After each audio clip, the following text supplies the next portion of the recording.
Em discurso de final de ano, o governante da Ucrânia, Volodymyr Zelensky, diz do seu projeto de paz e aponta que pelo menos 80 países o apoiam.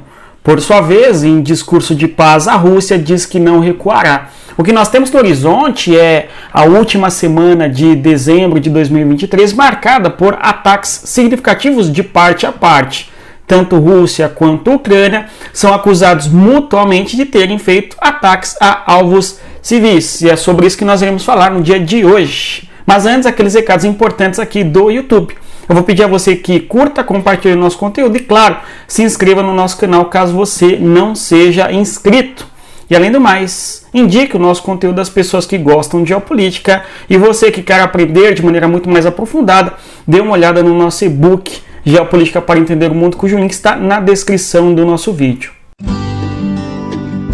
Olá pessoal, tudo bem? Seja bem-vindo mais uma vez ao canal Espeta Geografia. Eu sou o professor Éder falando com você a respeito de geopolítica e eu agradeço a presença de você ao longo do último ano, 2023, que nós tenhamos um 2024 cheio de informações e, claro, desejo realizações pessoais na sua vida, a conquista por conhecimento, para que você compreenda sempre o que ocorre no mundo à medida que busca entender as nuances da geopolítica. Você que acompanha nosso vídeo aqui sabe que nós buscamos compreender, analisando o mapa, as características dos países e assim por diante. E felicito a todos os nossos alunos que acreditam no nosso conteúdo e você também pode fazer parte do nosso curso e pertencer ao território geopolítico, onde temos análises aprofundadas, aulas gravadas, aulas ao vivo, todos os dias no WhatsApp, as informações a respeito dos principais temas da geopolítica e assim por diante. Conheça o nosso projeto, o link está na descrição do nosso vídeo e vamos aqui falar desse ano que se inicia já com muita atenção.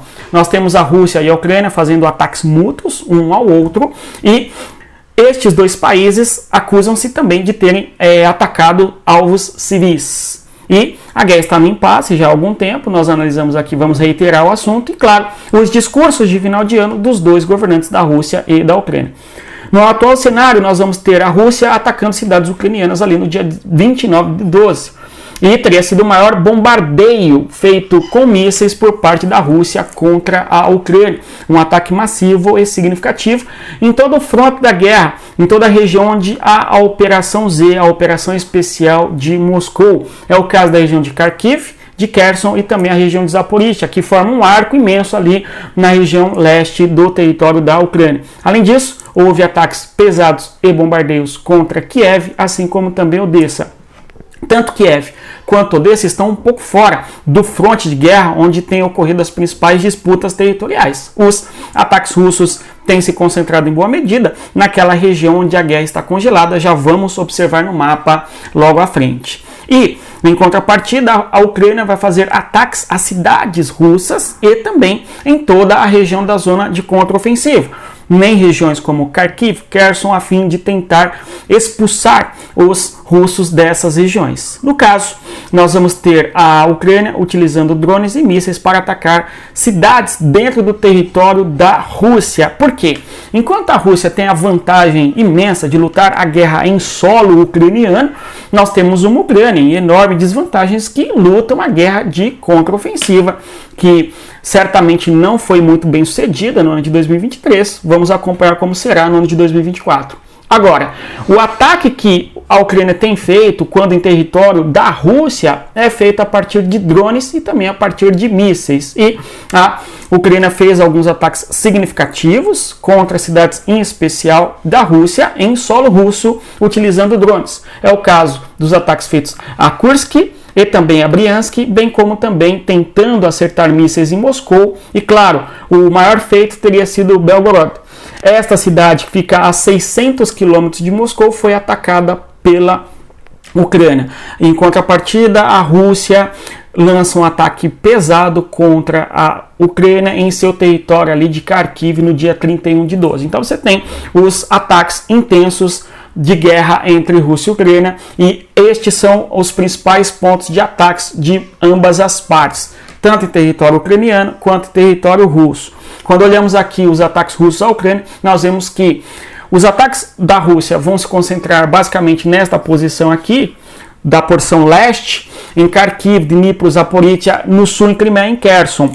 Olhamos também Odessa no sul, bem como observamos também em Kiev, que são regiões que estão distantes da região leste da Ucrânia, sobretudo onde se concentra a maior parte das operações militares. Então foi um ataque bastante significativo que a Rússia fez à Ucrânia, e aí a Ucrânia, por sua vez, vai tentar acertar os territórios russos a partir de drones, conforme estamos observando. E é bem difícil para a Ucrânia essa resposta militar. Os drones precisam de uma capacidade muito grande de atacar em longas distâncias, e além do mais, tem toda a força aérea de defesa russa, a força antiaérea também, que acaba abatendo drones oriundos da Ucrânia.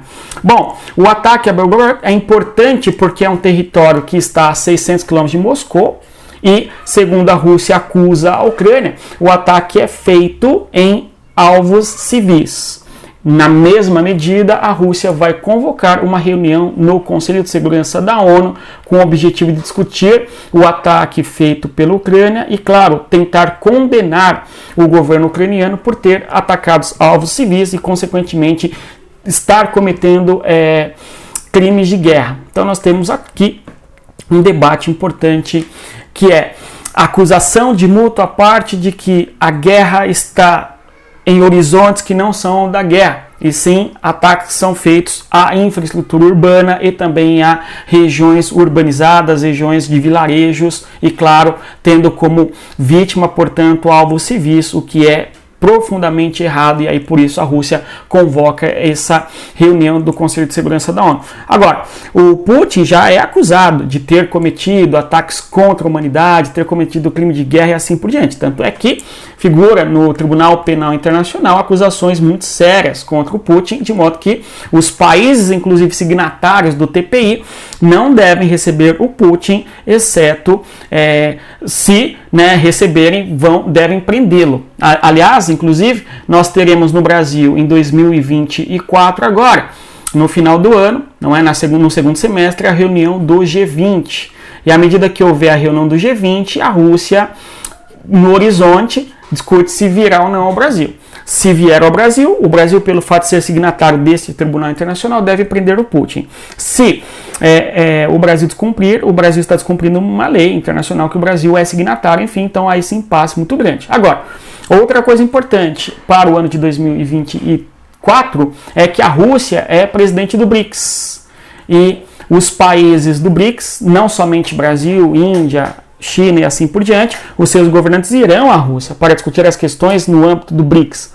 Agora, há o BRICS Plus, mais países, Irã, Arábia Saudita, Emirados Árabes Unidos, Etiópia e Egito. E claro, temos também que sempre nas cúpulas do BRICS há convidados. Então, diversos outros países talvez tenham seus governantes visitando a Rússia, que é um país em guerra. Então, é uma Rússia bastante complexa, um cenário bastante complicado aí para a Rússia no ano de 2023. E para os países, se vão ou não vão à Rússia, como que será a situação de ir a um país que está em guerra e assim por diante. Bom, aqui o cenário da guerra, a região onde nós temos os principais confrontos, ocorre, aumentando o mapa para vocês, nesse limite que se estende por 1.000 quilômetros, conforme nós já mencionamos aqui, que vai desde a região do Mar Negro até o extremo norte, aqui ó, na fronteira entre Bielorrússia, inclusive, e Rússia.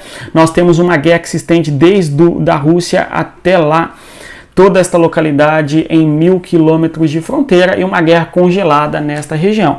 E os conflitos e ataques que nós assistimos nos últimos dias ocorrem justamente nessa linha, ok? De fronte de guerra entre Rússia e Ucrânia. Avançando aqui, o cenário dos últimos meses, não é?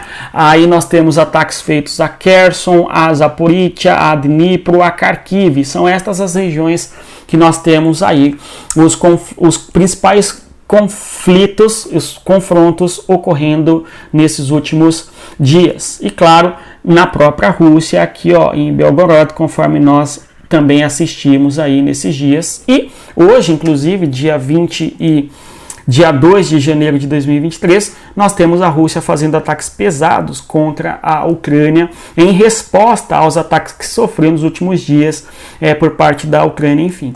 Bom, discursos de final de ano da Ucrânia. Zelensky vai falar da importância do setor militar nacional e que a Rússia sentirá a ira ucraniana. Então nós temos uma promessa por parte da Ucrânia de que não irá abandonar a guerra e que vai investir pesado no desenvolvimento de armamentos e tecnologia militar para lutar contra a Rússia. Nós temos, por sua vez, no discurso do Zelensky, ele falando a respeito da resiliência, da resistência e da coragem em 2023 por parte dos cidadãos que lutam, que estão na frente de batalha e assim por diante. Diz e menciona o chamado corredor de grãos. Nós temos, desde meados de 2023, a Ucrânia escoando sua produção agrícola, ou parte dela pelo menos, pelo corredor de grão ali nos rios da Europa, sobretudo o rio Danúbio. Nós fizemos análise aqui no nosso canal sobre a geografia e a importância desse rio, por exemplo, e o Zelensky fala da importância da Fórmula da Paz, que inclui 10 pontos, inclusive um deles é voltar ao status territorial antes de 2022, antes de fevereiro, ou seja, antes da operação russa dentro do território no leste da Europa, certo? No leste da Ucrânia, no caso. E fala também enquanto vantagens, não é? O discurso do Zelensky foi para mostrar um certo otimismo diante do que foi 2023 e vai discutir com o corredor de grãos, a Fórmula da Paz ali aceita e debatida por 80 países, assim como a adesão da Ucrânia enquanto país candidato à União Europeia, são vitórias ucranianas. Então o Zelensky tentou trazer esses ganhos políticos como vantagens ali para a Ucrânia diante das perdas territoriais e baixas, não é, militares na guerra e toda a destruição de infraestrutura que nós assistimos, infelizmente. Outra coisa que nós temos é uma Rússia, o Putin, que também faz um discurso de final de ano, não menciona a guerra, mas diz que a Rússia nunca recuará e evidencia a importância da defesa dos interesses nacionais, da liberdade e dos valores da Rússia. Ele está mandando mensagem cifrada sem dúvida para a Ucrânia e sem dúvida para os países da OTAN. Além do mais, diz que a Rússia está numa fase histórica importante e em 2024 será ainda mais forte. Então, o discurso de ambos os governantes nos mostram ambos os discursos que não teremos no horizonte um cenário de paz. Pelo menos por enquanto é isso que estes governantes estão mostrando ao mundo.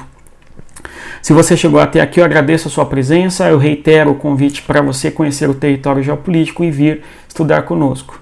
No mais é isso. Bons estudos e, conforme sempre digo a vocês, respeitem a geografia. Até mais. Tchau, pessoal.